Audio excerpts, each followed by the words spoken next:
Seja bem-vindo, Ricardo, tudo bem? Ô, João, tudo bem? Como é que tá? Tudo certo?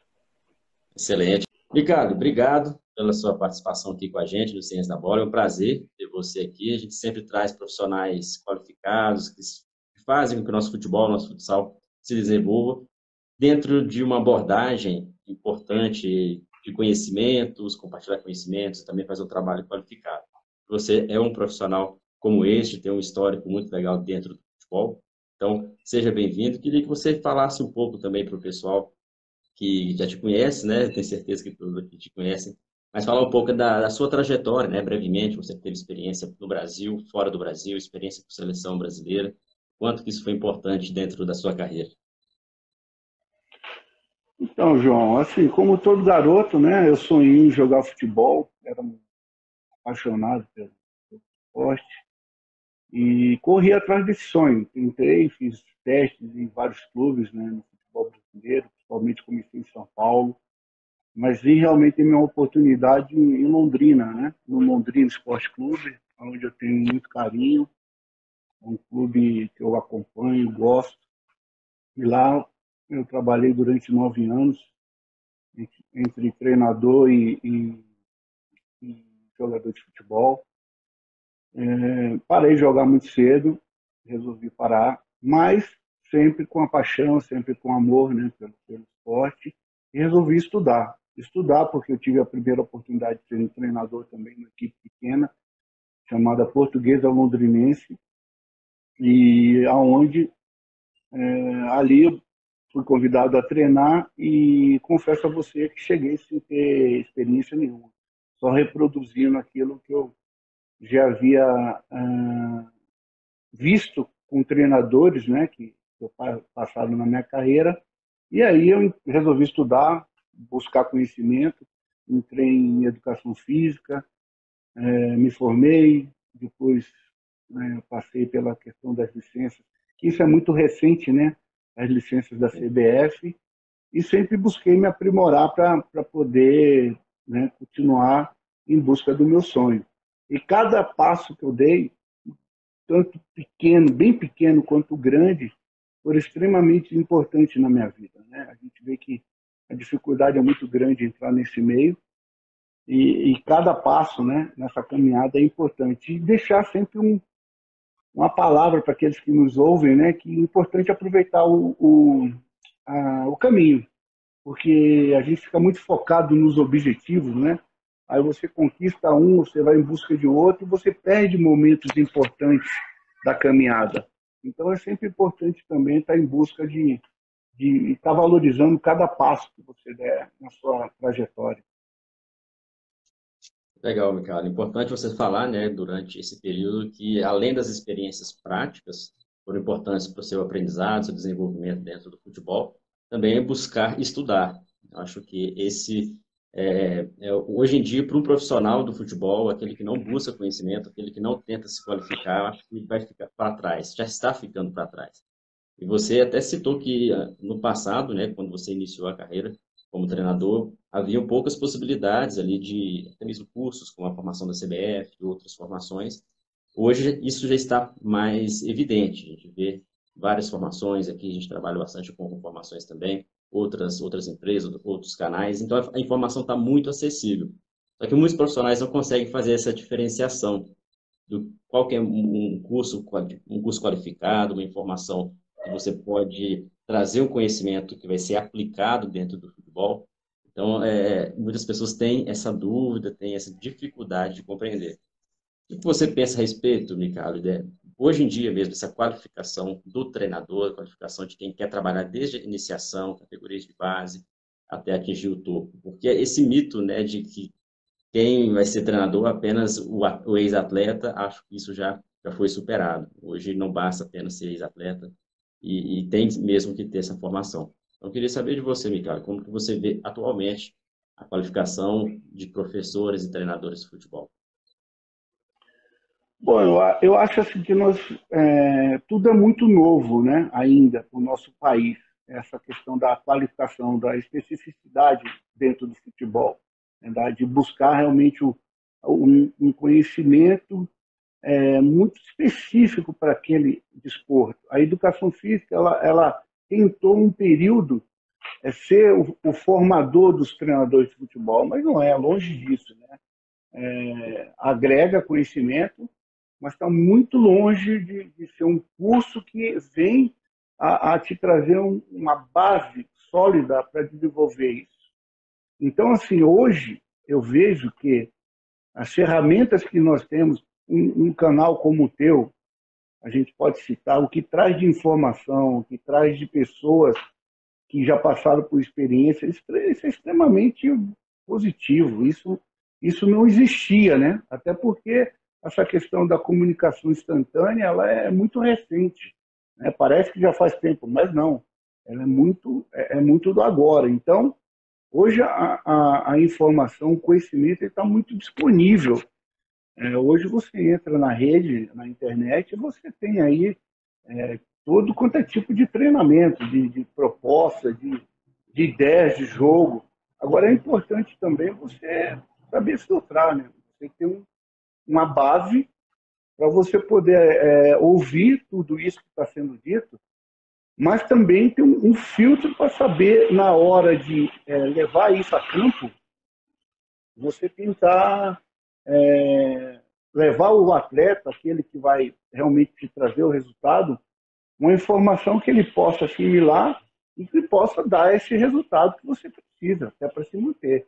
Porque, assim, eu vejo que o futebol, ele existe uma complexidade, né? Precisa realmente ser estudado.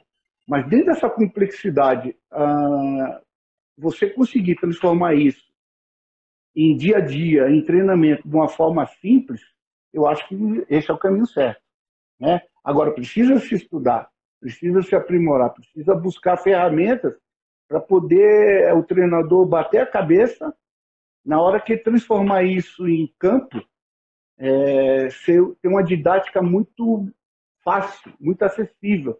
Por que eu digo isso? Porque você trabalha com vários tipos de cabeça, vários tipos de formação, vários tipos de pessoas. A maioria que é natural não teve muitas vezes nenhuma escolaridade ideal para poder desenvolver, às vezes, uma inteligência, mas também isso é importante, é muito importante. Mas existem craques das quatro linhas, e aí a gente vai se remeter, aí eu cito muito Garrincha. Garrincha, muitas vezes, eu não sabia falar direito português, mas dentro das quatro linhas é um gênio. As tomadas de decisão, os improvisos, o futebol, dentro daquilo que ele se propôs a fazer, ele era um gênio. Então, assim, eu posso dizer que o conhecimento ele é muito importante, a teoria ela tem que estar andando junto com a prática, não tem jeito, e vice-versa, né? A prática é importante estar embasado em alguma coisa para poder ela ser consistente, mas isso aí existe a alquimia, né? De você fazer um negócio desse e colher resultados, porque não adianta também você ir com muita teoria, porque a teoria ela vai trazer o conhecimento que você vai demonstrar, mas tem gente do outro lado, será que está entendendo aquilo que você tem como esse conteúdo todo teórico que você está levando para ele? Então, eu acho que é um mix disso, é você misturar o conhecimento, que é extremamente importante, está aí para todo mundo, né? Mas também tentar levar com simplicidade. E aí eu acho que talvez seja o segredo dessas muitas andanças também, né? Assim, eu tive a oportunidade de estagiar e conhecer, né? Não, a palavra não é estagiar, e conhecer, falar sobre metodologia em Federação Alemã, Federação Portuguesa, Espanhola, foi em Real Madrid, Barcelona, Bayern de Munique, Porto, Benfica, e posso te dizer que disso tudo, muito conhecimento, muito. É impressionante o que foram criados, né, esses anos todos de conhecimento de futebol. Mas transformar tudo isso dentro de um calendário, principalmente dentro da nossa realidade, que é o futebol brasileiro, e transferir isso com simplicidade dentro de algo totalmente apertado, que é a sua semana, para implantar os seus conteúdos, a sua ideia de jogo, realmente é um grande desafio. É um grande desafio que alguns, muitas vezes até, vamos chamá-los de iletrados, conseguem fazer mais rápido do que os teoricamente letrados no desporto. Então, isso é um paradoxo, eu costumo dizer. Eu me questiono muito sobre isso, eu me pergunto muito sobre isso, né? Mas, sem sombra de dúvida, o conhecimento hoje é fundamental, porque você tem que saber o início, o meio e o fim, o que você quer, aonde você quer chegar, como fazer para chegar onde você quer. Tudo isso está muito claro para você poder guiar o teu barco, que é a tua equipe. Sem isso, ele fica de acordo com o vento, né? Fica à deriva, né? Só uma metáfora, mas é muito verdade. E quando a gente fala de conhecimento, por isso que você citou muito bem essa questão de você praticar. A teoria e a prática, ela sempre está junto. Então, a gente adquire um conhecimento. Quem está assistindo a gente, quem está ouvindo aqui esse episódio do podcast, vai adquirir algum conhecimento, mas esse conhecimento tem que ser colocado à prática, até para a gente ter certeza de que esse aprendizado foi efetivo e se isso vai fazer sentido também para a gente.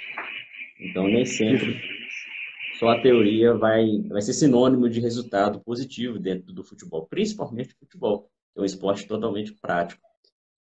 Micael, estou vendo aqui alguns comentários, né? Só lembrando o pessoal que quiser fazer pergunta, mais fácil mandar aqui por esse ponto de interrogação. Acho que fica legal para a gente conseguir interagir. Você teve uma experiência recente no exterior, na Arábia Saudita, então você tem uma experiência internacional em clubes, tanto em seleções quanto em clubes, né? Você também teve experiência com a seleção brasileira e competições internacionais.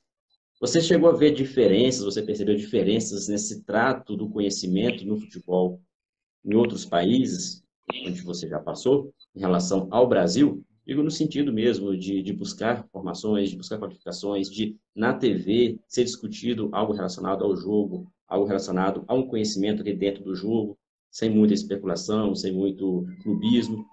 Como que você viu essas diferenças em outros países? Primeiro, se o pessoal dar um oi aqui, que eu imagino que tem muito pessoal da Arábia Saudita, né, nos acompanhando. Hi, guys, Saudi Arabic, I miss you. I miss you too. Então, é, eu vejo diferença. A Arábia Saudita, por exemplo, nessa minha passagem que eu tive lá em clube, né, futebol é igual em todo mundo, mas tem as suas particularidades, principalmente culturais, que precisam ser respeitados. Inclusive aqui no Brasil nós temos nossas particularidades, lá eles também têm as particularidades deles. É uma adaptação, não é fácil. Existe toda a questão do idioma, existe a questão de treinamento. Eu acho que o conteúdo ele é aplicável em qualquer parte do mundo. Hoje está muito universalizado essa questão do conhecimento. Eu acho que a gente consegue ver aqui no Brasil hoje, se vê na Europa, se vê na Ásia, se vê em todos os lugares. Como eu estava falando, existe uma cultura, existe o futebol é igual em todo mundo, mas precisam ser respeitadas algumas características culturais, principalmente, né? Que faz diferença em você conseguir até se manter trabalhando no país, no caso que você está. No caso da Arábia Saudita, é um país assim, o clube que eu estava, que é o Hilal, é um clube gigantesco, qualidade de jogadores acima da média, os jogadores locais, jogadores da seleção da Arábia Saudita, os estrangeiros, vários deles de seleções, ou já passaram por seleção.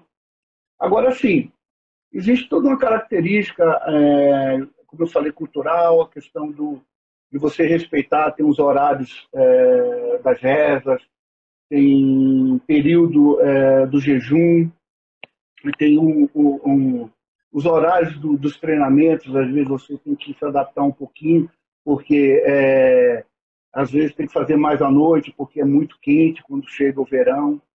E a forma de jogar também. Existe uma forma de jogar principalmente no clube onde eu estava, que vai muito pela a minha característica, eu gosto de um jogo muito ofensivo, de jogo dominante, né?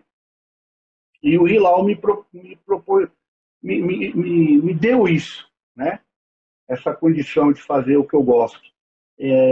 Agora tem que estar atento a detalhes assim que eu acho muito importante.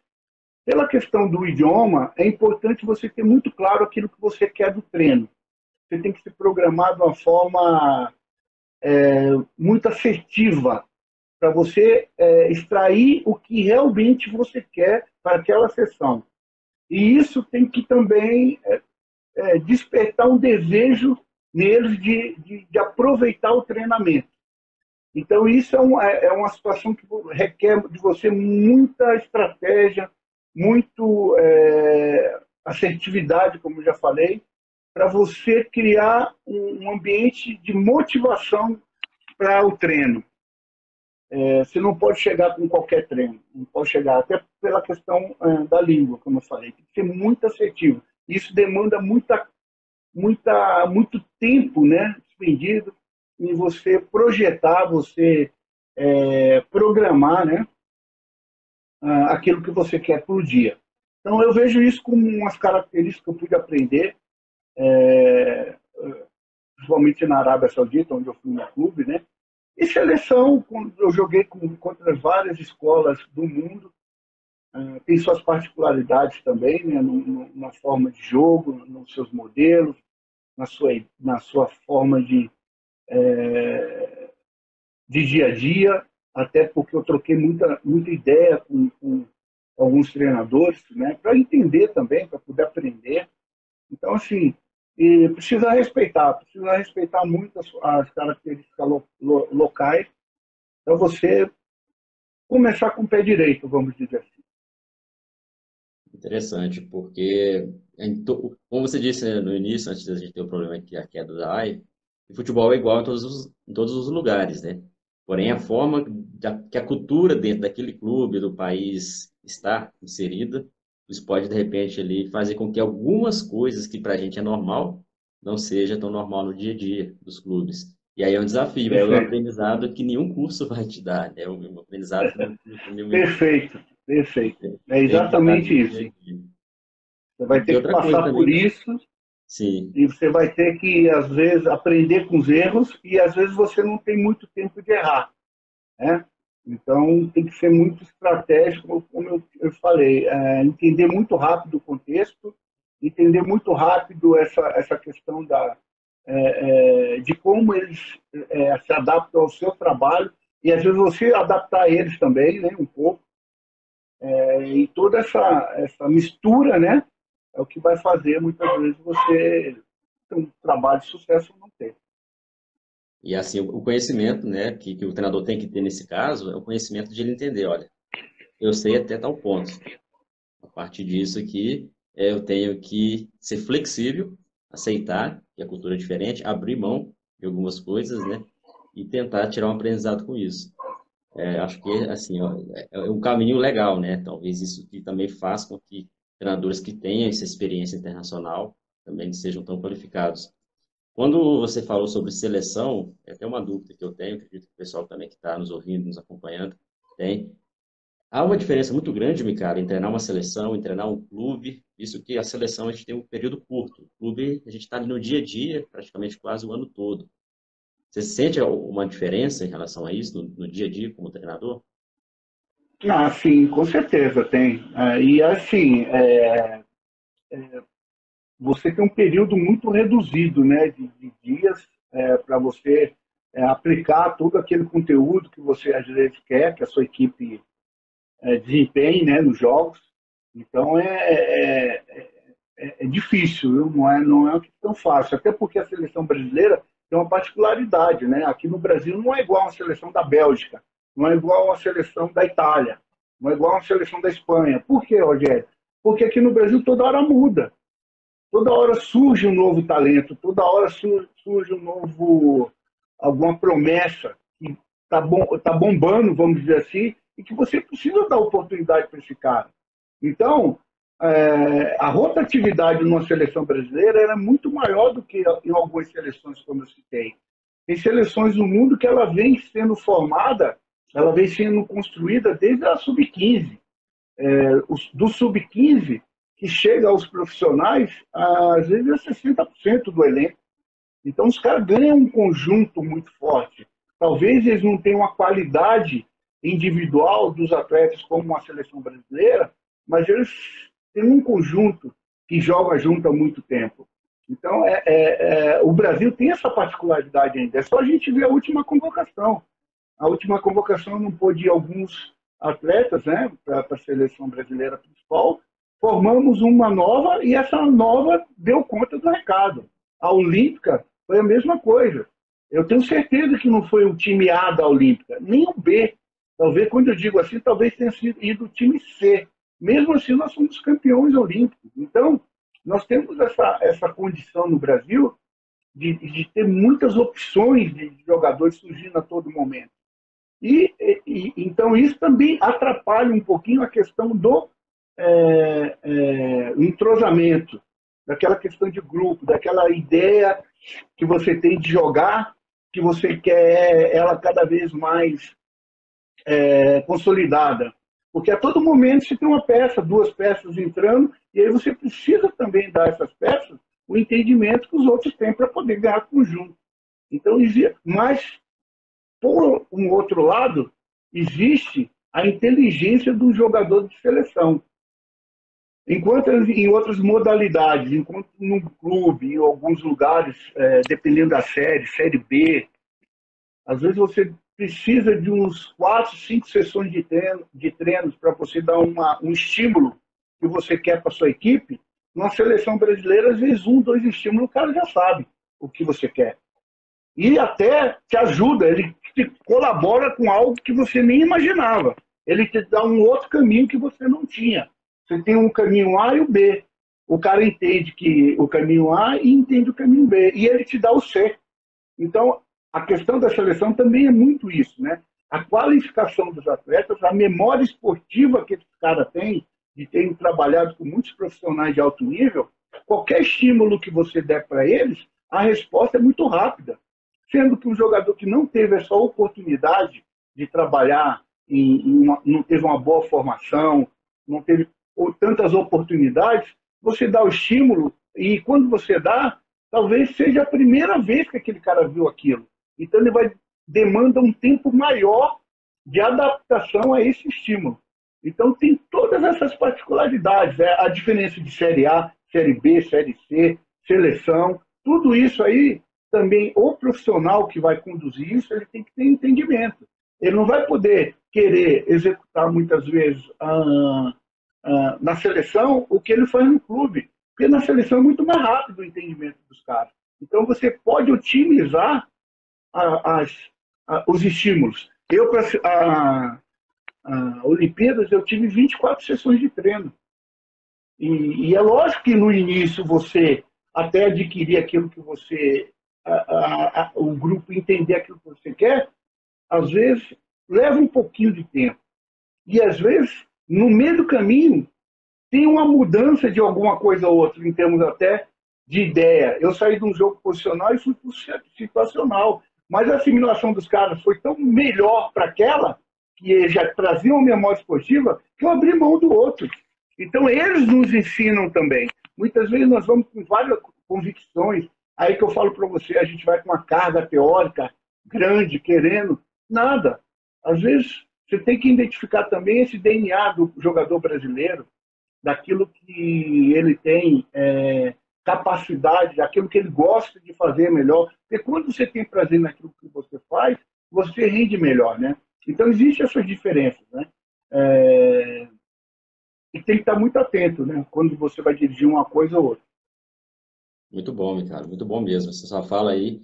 Até eu tinha uma dúvida, outro dia conversando com um amigo, a gente estava assistindo um jogo de seleção, e aí surgiu uma dúvida, né? A gente estuda bastante, tenta entender sobre o princípio de jogo, entender como que funciona esse processo didático, e a gente sabe que é difícil no clube, às vezes, como você disse, pode demandar bastante tempo, não por causa que a equipe é ruim, vamos dizer assim, mas porque o nível dos atletas têm formações diferentes, estão em estágios diferentes, isso depende se é Série A, Série B, Série C. Mas quando a gente vê um jogo de seleção, jogadores que não treinam, não tem assim, um período de treino tanto quanto no clube, e eles apresentam um futebol tão melhor, é bem melhor do que dos clubes que estão treinando há mais tempo. E aí a gente chegou a discutir sobre isso e realmente, você dizendo, né, a gente também chegou perto dessa conclusão de que a qualificação do jogador, a qualificação, o histórico, a vivência, mesmo eles vindo de lugares diferentes, alguns jogam na Espanha, na Itália, outros jogam no Brasil, outros jogam na Alemanha, na Inglaterra, mas quando estão juntos, conseguem criar um estilo de jogo ali que o treinador está implementando e como você sugeriu aí, é essencial o que você disse. Às vezes eles contribuem também com o trabalho, né, do treinador, eles Muito, contribuem, sugerem. muito. Então é muito interessante quando a gente tenta olhar, né, esses dois cenários, seleção e também clubes. Você citou também sobre a formação, né, dos atletas, claro que isso é muito importante. Você tem um histórico muito legal dentro da formação de atletas do futebol brasileiro. Você foi campeão em 2008, né, com o Figueirense, na Copa São Paulo, foi o único título do Figueirense, na Copa São Paulo, em 2008, então são 13 anos. E além de outros campeonatos, de outros clubes que você atuou na base, além do título olímpico de 2016, como que você vê atualmente a formação no futebol brasileiro? Muitos falam, né? Eu sou cético em relação a isso, que o futebol de rua acabou e isso está prejudicando o futebol brasileiro. Não temos mais talentos como no passado. Mas, por outro lado, a gente vê o Brasil bicampeão olímpico, né? Sempre está revelando bons atletas, é o maior exportador, entre aspas, o maior país formador de atletas que são vendidos para outros países, né? Então, acaba que se torna uma falácia essa questão de falar que o futebol de rua acabou e, com isso, sumiram os talentos. Então, você que trabalha bastante tempo na base, como que você vê hoje se essa falácia aí é uma falácia mesmo, ou se o futebol brasileiro ainda continua produzindo craques quanto no passado? Eu acho que, como tudo no futebol brasileiro, são rótulos, né, que aparecem, como você cita, falácia, eu ainda digo, são muitas vezes uma avaliação rasa, né, muito simplista daquilo que acontece. É simples assim, as coisas evoluem. Eu, antigamente, não, eu nasci num período que não existia celular, que a gente usava ainda o telefone, tinha um telefone público, tinha uma série de coisas que hoje não tem. Assim, evoluiu a situação. Existem pessoas que lidam bem com essa evolução e outras que não lidam. Eu costumo dizer, a minha tia, ela diz que o celular não é coisa de Deus, é coisa do diabo, porque ela não sabe mexer. Ela não sabe mexer e a gente tem uma transferência. Quando eu digo isso, eu também quero fazer um paralelo com o futebol. Quando a gente não entende uma coisa legal, a gente não consegue mexer nessa coisa, a gente tem uma característica de desqualificar a coisa. Eu não quero porque isso aí não é legal. Tal. Mas por que não é legal? Atende tanto. Hoje, olha aqui, eu falando com você, você me vendo, eu te vendo, e várias pessoas no mundo estão nos acompanhando. É uma coisa boa. Agora, muitas vezes, por não saber mexer, a gente tenta, às vezes, desqualificar.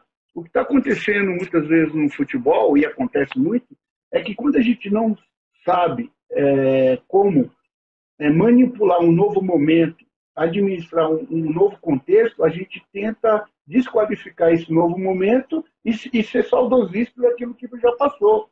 Antigamente eu jogava bola na rua mesmo, mas hoje não se joga bola mais na rua por causa da violência, porque não existe espaço. Aí todo mundo já sabe o porquê. E aí, não vai produzir mais? Não. Existe uma outra forma de produzir. Os clubes hoje estão muito mais preparados para trazer os meninos. Os profissionais hoje cada vez mais preparados para respeitar as faixas etárias de idade, respeitar o que é importante para cada idade poder estar atuando. As pessoas estão preparadas. Existem estudos hoje sobre todo o desenvolvimento da criança, que idade a que idade você pode dar algum tipo de carga técnica, tática, física, psicológica. Então, tem um aparato de profissionais hoje muito melhor preparados para viver esse novo momento. A questão é aonde buscar esses profissionais. as pessoas que vão levar as crianças, os filhos, né, a saber também, entender que existe picaretagem em qualquer área, em qualquer profissão, Com né? certeza. Saber aonde vai colocar um menino para ele ter uma boa orientação, para ele crescer. Se hoje, se hoje a gente não tem mais a questão da rua, de jogar de uma forma aleatória, a brincadeira, pode criar-se um mecanismo como esse dentro de escolas de futebol, né? Então, é uma forma de, estou sugerindo, não estou falando que isso é certo, de reproduzir. É só para desmistificar um pouco essa questão. Acabou a rua, não tem mais futebol. Nada. Nós estamos produzindo aí Vinícius Júnior, Rodrigo, Paquetá, o zagueiro agora que está no Real Madrid. A gente está fornecendo jogadores como sempre fornecemos. Não parou nada. A única coisa que eu acho que nós temos que tomar cuidado é com os exageros. Assim como nós falamos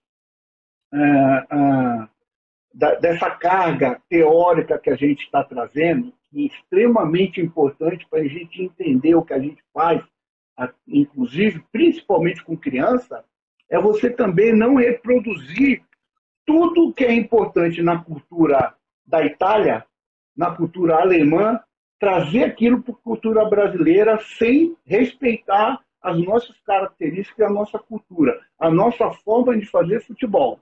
E isso me preocupa. Aí sim nós podemos não formar mais jogadores com a característica do futebol brasileiro. Por quê? Hoje o conhecimento está aí, né? Está aberto a todos. E você querer reproduzir algo que se faz lá na Espanha, que eu tive lá, dentro do nosso cenário, talvez os resultados para os nossos atletas não vão ser tão eficientes como é lá para a Espanha. Porque lá existe um contexto deles fazerem futebol daquele jeito.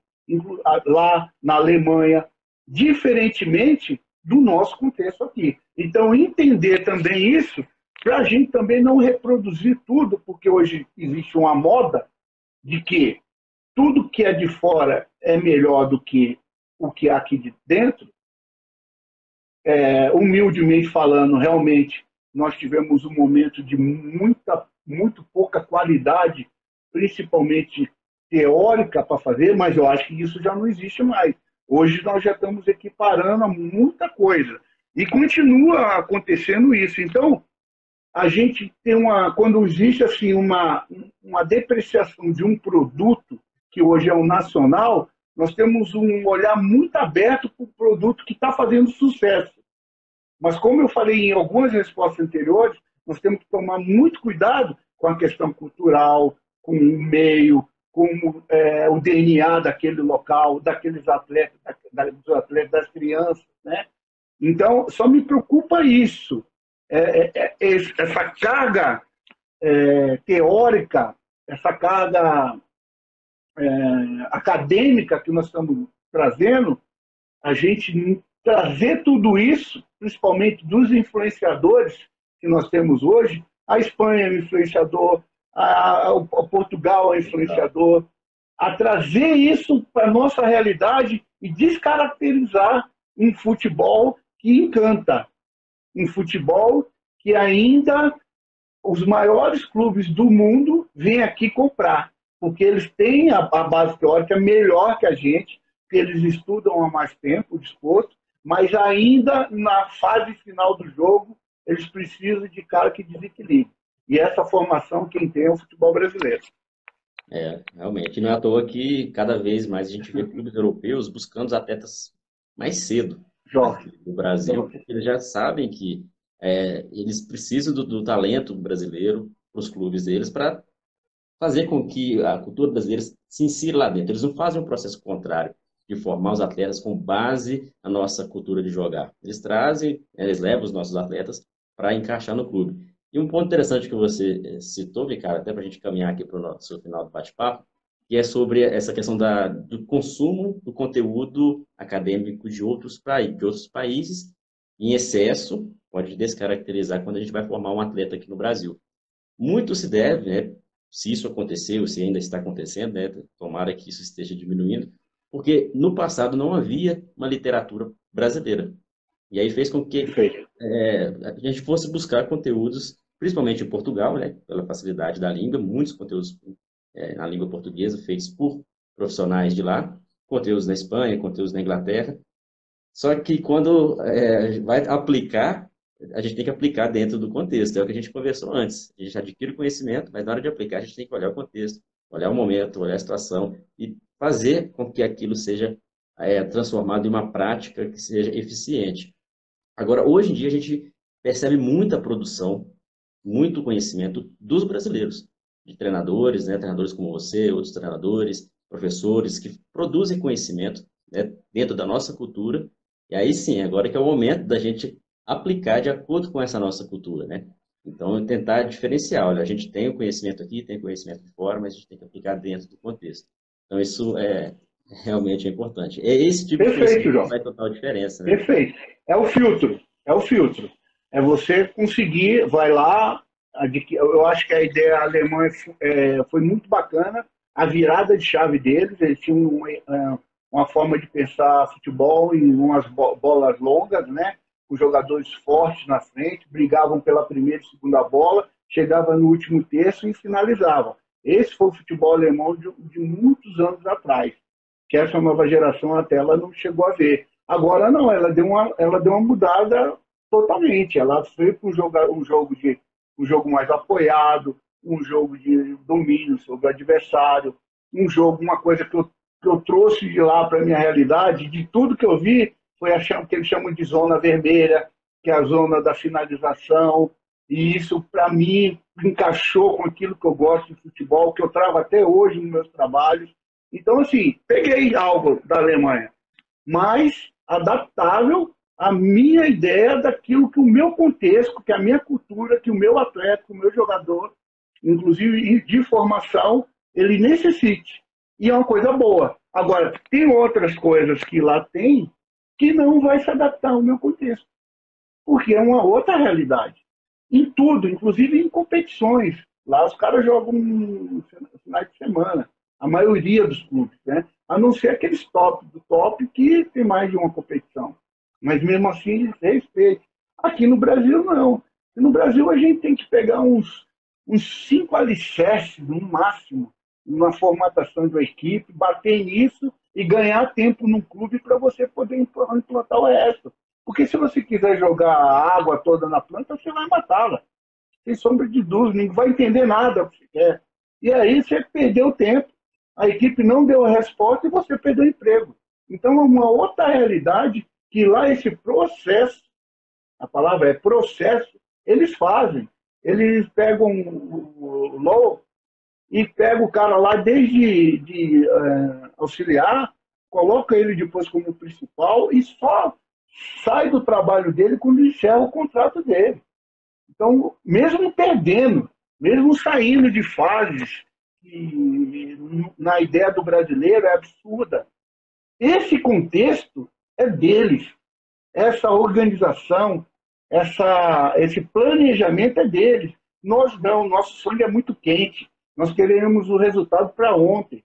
Nós não queremos passar pelos 12 anos da Alemanha, nós queremos os últimos 6 meses, onde eles foram campeões. Ninguém quer passar pelos 12 anos de sofrimento, de perda. Aqui o brasileiro não, ele quer para ontem o negócio. Então, essa cultura que nós temos que entender, trabalhar dentro desse contexto e fazer o nosso melhor. Né? Essa sua última fala, Micah, é muito interessante, porque há um tempo atrás eu ficava também batendo nessa tecla de que temos que dar mais tempo para os treinadores, assim como na Europa, porque a gente dá tempo para o atleta se formar. Então tem que dar tempo também para o treinador formar uma boa equipe, formar ali o estilo de jogo, de jogar. Mas a cultura brasileira, infelizmente, né, nesse contexto, não vai mudar tão cedo, porque é um reflexo da própria sociedade. Acontece alguma coisa na Perfeito. economia, na política, tem que mudar. Sempre foi assim, né? Sempre foi assim. Parece que tudo tem que O ser feito de uma futebol, forma rápida. futebol não é uma ilha, João. O futebol não é uma ilha isolada dentro do contexto social. Nós Exato. somos assim. É o reflexo da própria sociedade. Então, a gente tem que entender que é assim. É, o futebol acontece dessa forma. Outro dia eu conversei aqui com o Jair Ventura. Ele falou a mesma coisa. Eu sou treinador porque eu sei que é assim que funciona. Se eu for demitido do clube, eu sei que é assim que funciona, porque não vai mudar tão cedo. Assim como os atletas que são cada vez mais são vendidos para o exterior cedo, né? Antes ali de completar 18 anos já tem contrato assinado, porque é um problema cultural através do que a gente vê nos clubes, a gestão dos clubes, a dificuldade financeira, isso vai acontecer. Não é a gente que vai conseguir fazer essa mudança, né? O que devemos fazer é adaptar a esse contexto e não trazer todo o conteúdo. Olha, lá na Europa é assim, vamos aplicar aqui no Brasil. Porque não vai ser, a chance de fracasso pode ser grande se a gente for pensar dessa forma, né? Então, Ô, João, eu tenho um exemplo claro que talvez o cara mais adaptável ao futebol brasileiro que chegou nos últimos tempos, não vou falar nem do Jorge Jesus, porque o Jorge Jesus ele fez algo que a gente gosta, mas que é difícil se fazer aqui. A gente gosta daquilo. Eu vou falar do Abel do Palmeiras. O modelo do Abel no Palmeiras é o modelo do Mano Menezes, é o modelo do Tite, em alguns momentos, do Carille. É um jogo bem sólido, consistente até defensivamente, de transições rápidas, de chegar no gol adversário rápido. Ele se adaptou a um contexto de futebol que, às vezes, a imprensa cobra muito do futebol brasileiro, dos treinadores brasileiros sair disso, porque eles não querem mais esse jogo. Mas é um contexto que ele veio jogando dessa forma e colheu resultados. Ou seja, quem está errado? Quem está errado? Ele se adaptou e ele conseguiu resultados. E a gente vê que uma das melhores escolas hoje do futebol brasileiro, uma coisa que eu falo, é a escola gaúcha. A escola gaúcha foi a melhor escola do futebol brasileiro que se adaptou ao nosso contexto. Você vê aí, ó, Mano, é Tite, o Filipão, Lisca, agora o que foi para o Ceará. Olha, tem uma imensidão de profissionais. É lógico que nem todos eles jogando dessa forma, mas a escola gaúcha, a cultura gaúcha de fazer futebol, ela foi assim, ela deu certo no futebol brasileiro, em termos resultadistas. Nós tivemos muitos treinadores gaúchos campeões. E isso ditou, como eu posso te falar, ditou regras, ditou moda. Ganhou desse jeito, ganhou desse jeito. Para ganhar preciso ser desse jeito? Então, vamos fazer. E muita gente atuou, que a gente falava, fecha a casinha, resguarda aqui, não toma um gol e nós vamos sair aqui na hora que o adversário errar, fazer um gol lá. Não estou falando que isso é errado, não estou falando que isso é feio, pelo amor de Deus, porque senão o pessoal... O que eu digo é adaptação. É uma coisa que a gente falou durante toda a entrevista. Eu acho que a escola que mais se adaptou ao contexto de resultadismo imediato no futebol brasileiro foi a escola gaúcha. Isso é uma coisa assim, que, para mim, é nítido. Olha quantos treinadores gaúchos trabalhando, de uma forma geral, em alto nível no futebol brasileiro e no mundo. realmente, realmente. Legal, Ricardo. Muito bom o nosso papo. Agradecendo aí o pessoal Eu que gostei. está acompanhando. Tem algumas pessoas aqui assistindo a gente ao vivo. Obrigado aí pela audiência. O pessoal que está ouvindo o podcast, também obrigado pela audiência. Fica aí o convite para seguir o Ricardo, quem ainda não segue, quem não segue o Ciência da Bola, acompanhar nosso trabalho, acompanhar o trabalho do Ricardo. E agradecer principalmente o Ricardo, que dedicou esse tempo aí, nessa sexta-noite, para conversar aqui, trocar ideia comigo e com todos vocês. Obrigado, Ricardo. Eu que agradeço, foi um enorme prazer, é sempre muito bom tratar de futebol como um canal como o teu, né, com uma qualificação, boas perguntas. É um bate-papo muito interessante. Estou sempre à disposição, quando precisar, é só chamar, vai ser um prazer. Com certeza vai ter outras oportunidades. O pessoal até sugeriu seu nome ali quando a gente fez uma enquete. Seu nome ali ficou em primeiro para a gente ter essa live, né? E, com certeza, se depender de nós, teremos outras oportunidades de conversar, trocar ideias sobre outros assuntos também no futebol. Ricardo, muito obrigado. Bom descanso aí, bom final de semana. Valeu, João. Um abraço a todos aí. Obrigado. Valeu, pessoal. Grande abraço.